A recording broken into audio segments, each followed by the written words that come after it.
Hey, Hey, how's it going? I'm doing good. How's it doing with you? It's doing good. Thanks Thanks for for, willing to do this. oh yeah, sure. No problem. You know, I want to be honest with you, but I've been getting to know all about your voices since Juri from Street Fighter.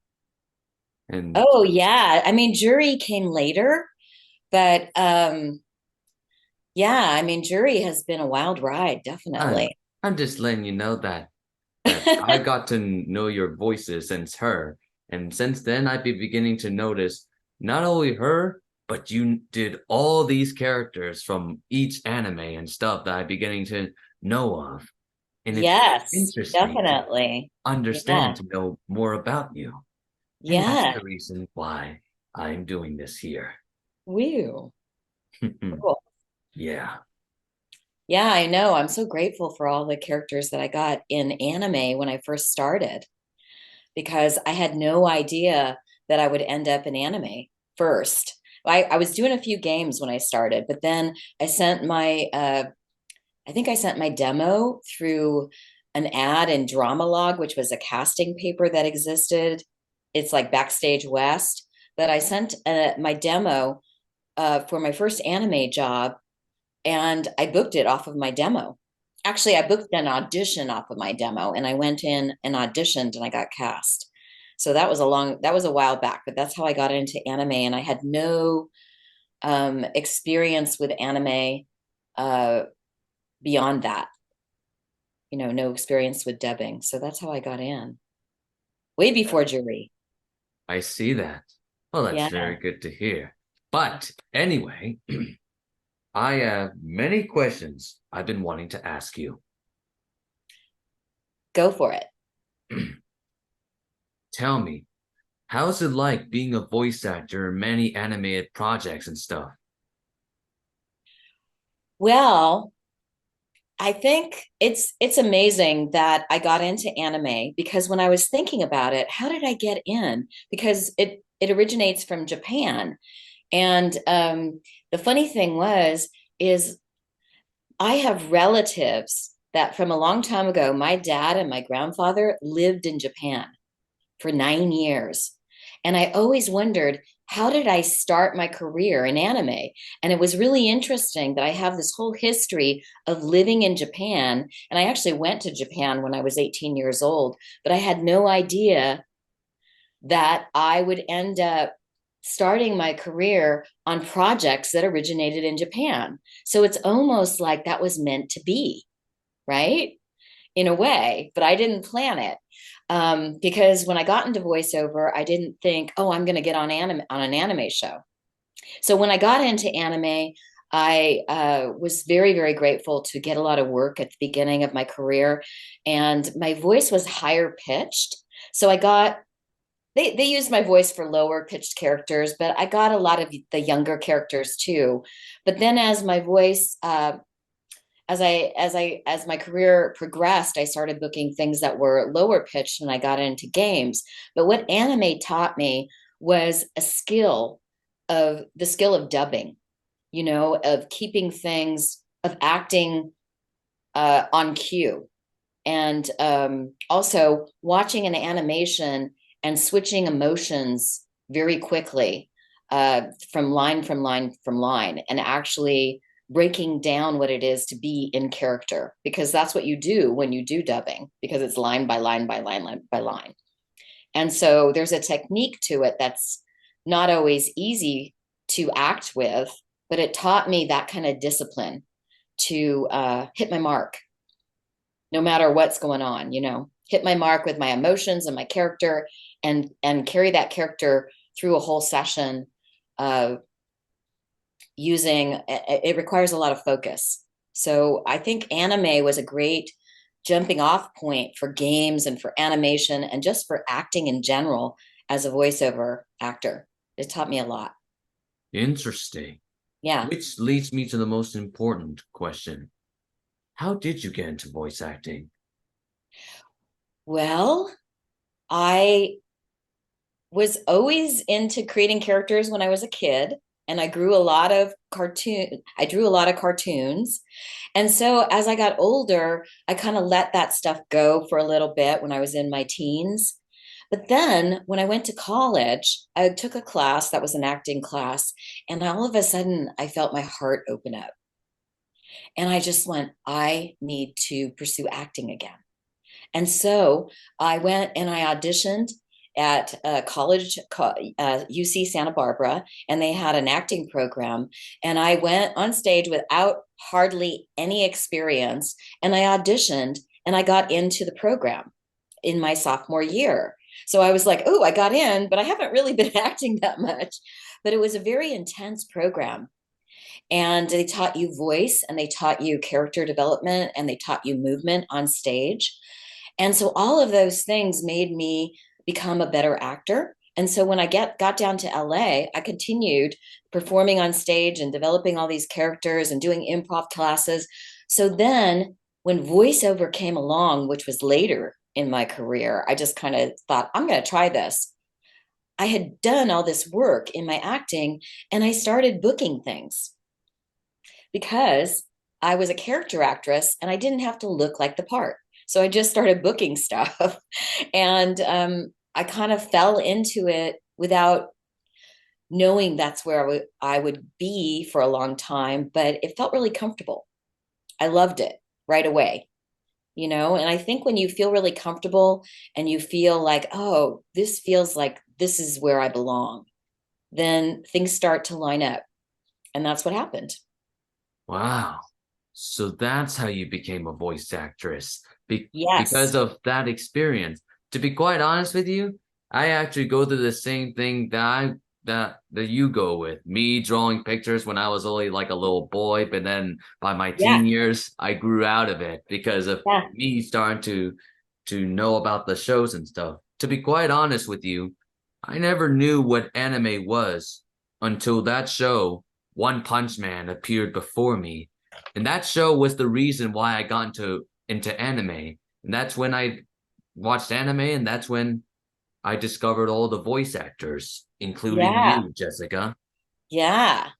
And you know, it is all about that. It's all about all of a sudden you think you have this instinct like, oh, I've got to do this. And you don't know why, right? Or it just feels right. And so I think that it's also doing all the work that leads up to it, but it's also following your intuition about where you belong.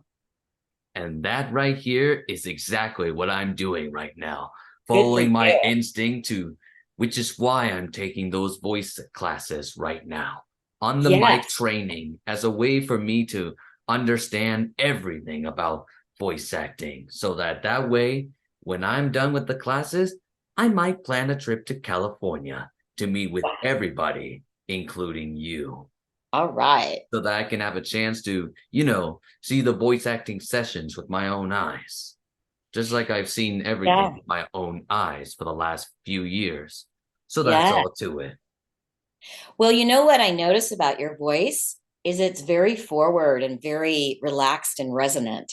So you have a really good voice to start out. But anyway, the questions I'm about to say is for the characters. But what was your first ever character you get to play as way before you got into many others that I know of? So you mean the first character in games or Like animation and anime? like your first ever character long before you got into many others. Like think You about know, like a few years ago, like when you got your first audition.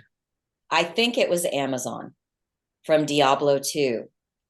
That Diablo Diablo 2. 2 is a Blizzard game, so that's not anime. But No. I sometimes I get confused what came first because it might have all happened synchronicity. No, I think Amazon might have come first because that was through my on-camera agent. So it wasn't through a a voiceover agent. And Amazon was based on Xena, Warrior Princess. And they said, so listen to this show and listen to Xena's voice and audition for this game. So I went to a casting director's office that was an on camera casting director. And they cast me. And I was like, what? And so then I had got to drive down to Orange County to the Blizzard Studios, and I remember going into the studios and everybody, I had to sign an NDA, which I was like, wow, this seems so top secret. And all these guys were in there on their computers developing the game. And it was really exciting. Interesting. So that Yeah. was your first ever character. I'm just trying to make sure so that way, I whenever I don't need to, know. I Uh, was. Oh, sorry. Just trying to let you know that whenever I'm about to do a voice showcase for you, just need to yeah. make it more chronological order. But thanks to you saying that, I finally know what to put in there. That way, Yes. the video I'll make for you one day will be excellent for my YouTube channel. Just in case. Oh, yes. Just like I'm about to do for Michael Dorn today, which, Oh, it's nice. all part of that. All But right. Cool. anyway, Yay. We're getting excited here because Amazon was an exciting character. She's a hero, but she's also got a lot of uh, drive and sass. And so it was great. It was a wonderful character to start out with. yes, And I indeed. played the game all the way through. Um, yeah, Diablo 2. It was wonderful. Interesting. Well, Yeah. then, I'll just ask you this question. But Okay. in the show Wolf's Reign, what was Mm. your favorite part about playing Blue?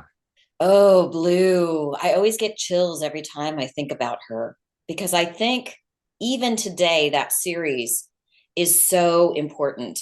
Like I've had fans come up to me recently and say it meant so much to them still to this day to watch it, and it gets them emotionally involved. So it's not just Blue, it's the whole story that Wolf's Rain tells, and it's kind of dark. Have you watched it?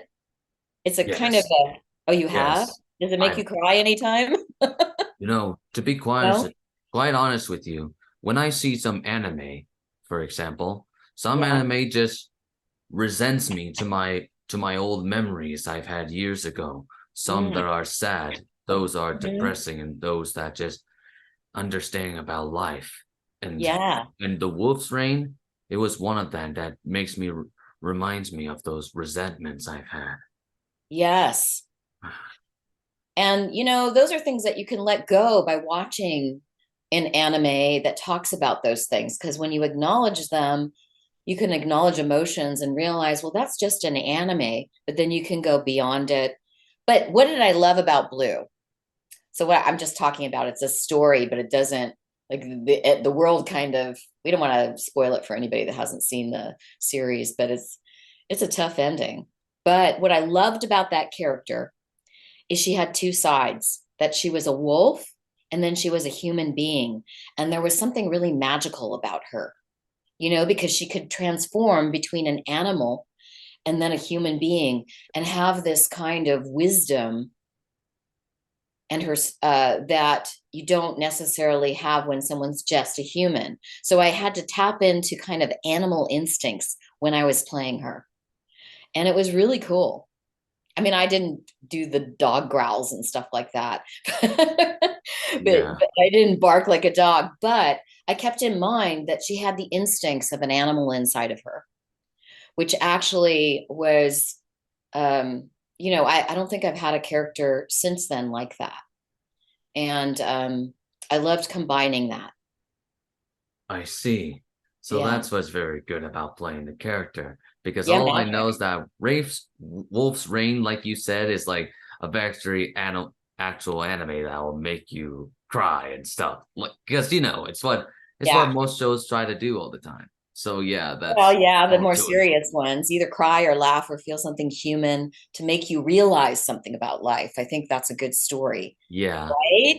They make Hmm. you feel something and they go, how does that mirror today? And how can I go beyond? That's the way I look at it with this kind of story that's a little bit dark. But I think Wolf's Rain, I mean, the cast and the direction was incredible. It's not just me, it's like, who was I responding to? There was amazing cast. Um, Mary Elizabeth directed it, and she was really, really good at leading you into the story and how does your character fit in to each scene. Indeed. Yeah. But anyway, how does it feel about playing Gidget in Eureka 7? Eureka. Eureka Seven. I know that. You know what? I think when we first did that series, I think the whole first, and I could be remembering wrong, but the whole first um, section, like we did one show, and I think everyone pronounced it Eureka, and then we all had to go back and repronounce it Eureka. I don't even know if I'm Eureka. We all had to pronounce it that way, so it's a hard Oh, one to pronounce. So yeah. everybody got that incorrect, but Gidget was so much fun because there were some serious characters that I played at the beginning of my career, and I loved doing comedy. And I felt like she was the comic relief in that show. I don't remember. I tried to find a video of her, but she was kind of a ditz. She just was like really spaced out, and she didn't have it together. And so what I enjoyed about her was her kind of spaciness and her ungroundedness that made me I was laughing when I was doing sessions, and I do like to do that, laughing with the character, you know. Interesting. So that's Yeah. what you like about playing the character, because all I know is that I've seen Araka 7, and I actually admit that you did very well playing the character, along Yeah. with some very special talented people that I know Oh of, like yeah. Mike, like Megan Hollingsand, who I got Oh to yeah. interview with 2 years ago. Oh, she was on that. Yes, she plays Oh. Helda. Oh, okay. I know because I looked up the behind the voice actors website, and turns out she is Oh, part of it. And wow. it's called having a lot of knowledge to get it spilled out. And Wow. but I did know this that uh, that your character Gidget was 1 year ago. Your character Gidget was played by Kimberly Wood, which Yes. you get to be part of the Eureka Seven movie as the Yeah. wife of Steve Bloom's character, who, in the other hand, gets Oh, along with I with was Jessica Steve. DeKiko's character, which in Oh, turn Bill Rogers did brought you into that movie like 1 year ago. you are correct, and you know more than me. That's why it's called telling you everything. That way you understand about what it means to just be have a lot of knowledge, just like I tell to other people for years. Wow, because I didn't know I was Steve Bloom's wife. I didn't know it was Steve Bloom that was voicing my husband. Because when you get a script, no, they don't go, okay, these are the actors in the show. And I actually recorded that from my home studio with Bill Rogers. So I didn't know who was who, and necessarily I could maybe recognize a few of the voice actors, but I don't necessarily hear their lines back. They don't tell me who's in the show. So unless I go and look that up, when it's a smaller character, I'm not always aware of the whole cast. And when you're on a lot of shows, it's tough to be aware of everybody that's been cast on the show. But that's really cool. I didn't know that Steve That's and I were husband and wife. Who knew? that's why it's called telling you everything. That way you My know God, what to come in the near future. I'm going to call you up about stuff that I don't know. That's why it's called helping you, Wow. just like I've helped others. Wow. I love it. But anyway, Yes. how is it like playing Jing Luhaya in Code Geass? You know what? I did not know that was her name until I was like, who are you talking about? And then I looked it up, and you do know more because I didn't know. I only remembered her as the little empress, Tianji or something. Yes, So that's I only knew her correct. by that name, but I did not know her by the other name that you found. And when I looked it Yeah, up, I realized, oh, that's the same character. Um, yeah, so Kevin Seymour, who rest in peace, he died quite a while ago. He yes. directed I'm me in sorry that. about that. Yeah, that happened a long time ago. And he was a really fun director to work with. In that particular piece, because I was playing a little girl that was in an adult situation, he actually would first, and I've said this before, he would actually start talking to me as if he was my uncle. And so we would have a dialogue that was improvisational, and I was a little girl, and he would ask me questions about life, and we would just improv and crack each other up, and then we'd go into this more serious scene of of what she had to experience being trapped in a kind of a terrible family, right? She had a terrible, she was a little girl that was going to be married off to an older man. I I remember. see. Yeah. I mean, I don't remember the whole arc of her character, but I remember that it was a little girl that was in a very adult situation. And she would respond as a little girl, but she had a lot of wisdom I see. as So an that's how adult. you like about playing that character. Because to Oh, be yeah. honest with you, I actually watch Code Geass, you know? And to Hmm. tell the truth, I made a video about the characters and voice actors of the show like 2 years ago, which I Wow. included you in there as a way for everyone to know about who are you playing as. And well, all the actors know this, and they Yeah. managed to share my video, which I gained 1,000 views on that video because of You are me what? help everyone. Wow. And you know what else? What? Turns out, turns out there were three Code Geass films that were made in 2017, which your character was in it, and it was never Yeah. dubbed. And this idea came to me that since Gurren Lagann was being English dubbed once again by Tony Oliver, I Yeah. had He's thought a good director. Code Geass should do the same, which is Mm. why I made a list of people for my English dub for the three Code Geass films, and I Yeah. included you in there as a way to help make sure my casting becomes reality, and also so that I could finish what Kevin Seymour started years ago. Right. That's something I'm willing to do no matter the cost. That's wonderful. You have a Yes, lot of passion. That's really good. Following your passion is great. of course you'd say that. But anyway, I would. what's the most awesome thing when playing Juri in Street Fighter? Oh my gosh, there's so many awesome things about her. Yeah, she is badass, right? Oh, she's so much fun. You know what? She is just a bundle of joy mixed with a bunch of selfishness. In the sense of she is all about herself and what she wants, but then there's also this joy that she brings in when it comes to fighting and winning. And she has so much fun. It's almost like I want to say you hate to love her or you love to hate her because she's a little bit evil, right? But she's so much fun, you can't hate her. And she's kind of crazy and kooky, and there is so many levels to her in acting um, that I enjoy. That uh, has been great. I developed her originally with the help of with the directors, so that was wonderful too. So I came in with an idea, and then she grew with the writing and the directing. Jonathan Klein and Taliesin Jaffe, both of those guys were excellent directors. Um, and I would say if I didn't have the lines that she says in all the games, it would just be half of what I brought in because whoever wrote her just and translated it from Japanese just did an incredible job. So it's everything. It's everybody coming together, and whoever drew her and the concept of her was almost like a cocktail of wonderfulness, that just comes along a few times in people's careers. I see. So that's how it's like playing Juri.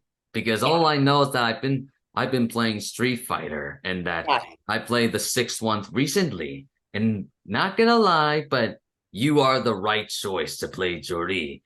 And I honestly believe that you were able to do all of that. What do you think, Jori? Whatever. That's quite interesting. I like saying her short lines because um yeah, I like beating people up. She likes it, and I like playing and fighting at the same time. She's a person, I think, well, what was the question? I think there's so much going on with her when I play her that there isn't a constant excitement and a constant energy that goes with her. Like she's almost plugged into a feng shui machine. right? She has so much energy. So when I'm doing her voice, like sitting in a chair, I almost want to stand up because when I do the voice of Juri, she's like I'm in my body. I'm fully activated in my body and my breath and my voice. So everything is just flowing like I'm actually fighting in the game. So It's yeah. quite very awesome. But what And was there a question in there? nope, no No. question. Just knowing about everything that's just too awesome for that. But anyway, what's so awesome about playing Daryl Candavish in Little Witch Academia? Oh, that was a while ago. I was directed by Laura Post, who's a wonderful director. And that was a supporting role that had a few episodes. But what was great about her is she was kind of evil. I like playing evil characters. Well, let's put him evil. I want to say selfish or A bit characters. greedy. She's greedy. She's all about herself. Characters that are very controlling or manipulative of other characters, because I don't think that way in my real life, but it's always interesting to explore opposites. So I don't exactly remember. I was looking for a clip of her and I couldn't find it right now. But she was very haughty or something like this. And she was always criticizing. So I had a few people in my family that were sort of like her. So in a way, it's a way to explore how people that you've met in real life or people that are your family members, how they think. And uh, so I liked that character to explore something that was opposite from me. And I remember it was really fun. I think evil characters are a lot of fun to play because they let out things that you've either experienced in life or aspects of yourself, things that you would never say, and they just say them. Interesting. So Yeah. that's why it's like being there because all I know is that I actually seen Little Witch Academia, and not gonna lie, but you did very well playing that character. Thank Especially you. you got to interact with Erica Mendez's character, and of course, Oh yeah. interacting with all these characters I got to know of, which Yeah. in turn is just quite genius of Laura Post to do it. Which Oh, Laura Post is part of that show that's on recently, which is called Zom 100. So oh, yeah, okay. that's all to it. Wow. Well, I just remembered too that the cast was very nice. There was a one or two cast parties that I was invited to, and it's really cool to meet other cast members and get together with the cast because you don't see them at the sessions. You just see Laura or whoever's directing and the engineer. And sometimes nowadays you're just being directed from your home studio. Indeed. That's something I've learned in the classes.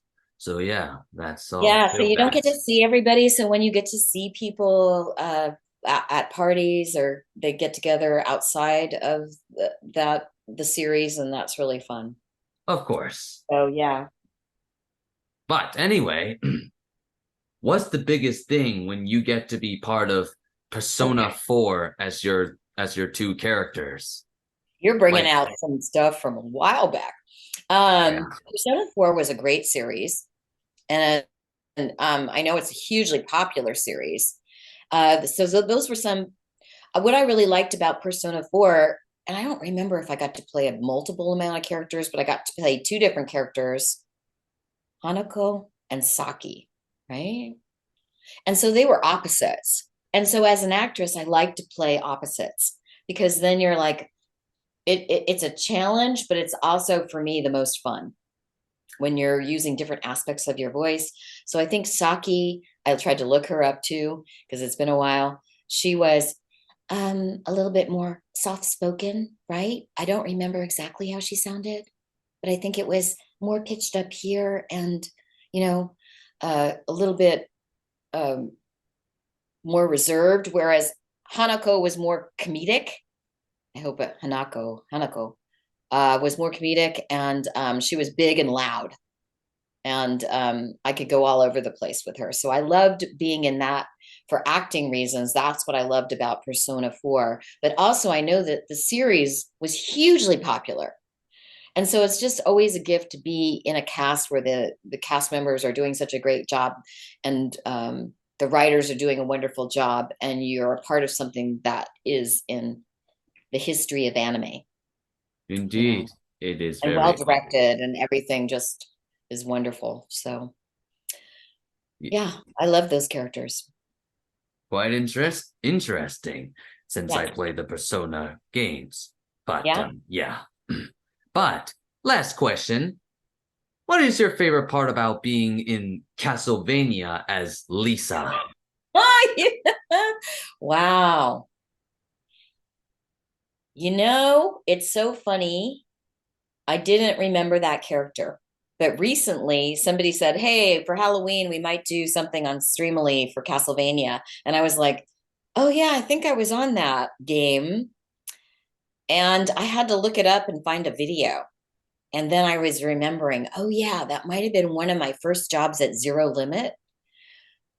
And I remember maybe either Kevin or Mary Elizabeth directed it. I don't know. But I do recall that that was a character where you got to play somebody that was pretending Lisa was somebody that was nice, and then you turned into a succubus. That's the clip I found. So you got to play good and bad. So that character flipped, which is always really fun. And you're asking me stuff from a long time ago. Good for you. It's why it's called learning the information to gain experience of what it So that means was to be fun. I very enjoyed that awesome. role a lot. And then again, you're playing the succubus, which is an evil character that is really just out for their own interests. But as anime definitely was a starting point for me, but then I also did a lot of games that were not anime. And I think that's because anime has a lot of high pitched stuff where I could go, but then the games that I got, but it gave me a jumping off point to get into games, which also allowed me to use my lower register a lot more. Um, and so my career has gone from anime, more games, a little more narration. I got into animation, and now I'm exploring promo. So there's always just different aspects. But had I not had that training in anime, who knows what it would have happened? Because that's an incredible way to get into voiceover. Interesting. So Yeah. that's what's very good about it. Yeah. There's all the different aspects to voiceover. Yes. Yeah. But you're bringing up stuff that was almost like the things that planted the seeds for my career to grow. Yes, indeed. It was But the garden that I grew up in. yes, it is. Yeah. Well, Jessica, it's such an honor to finally meet you at last, Jessica. Yes. It's an honor to meet you. Uh, yeah. It's such an honor nice to meet you, and I hope to one day bring you into my projects one day, or even work with you when I have the chance to become a professional like you and everyone else. Who knows? You don't know what could happen next. It oh, trust me, it will happen eventually. By the time I finally learn everything, that is all. Oh, there is no learning everything. There is always new things to learn. Well, that could work. That's great. All right. Well, thank you so much. Hope you have an awesome day, my friend, and I'll see you throughout social media. We could do the Star Trek thing. Live Yep. long and prosper. Live long and prosper, my friend, Yeah. All and, right. and be awesome like you always are. You be awesome too. And then Thank everyone you. else will be awesome. And then we'll have the awesome planet. Of course. See you on social media, my friend. Okay. Good day. Signing off. Bye. Thank you. Hmm.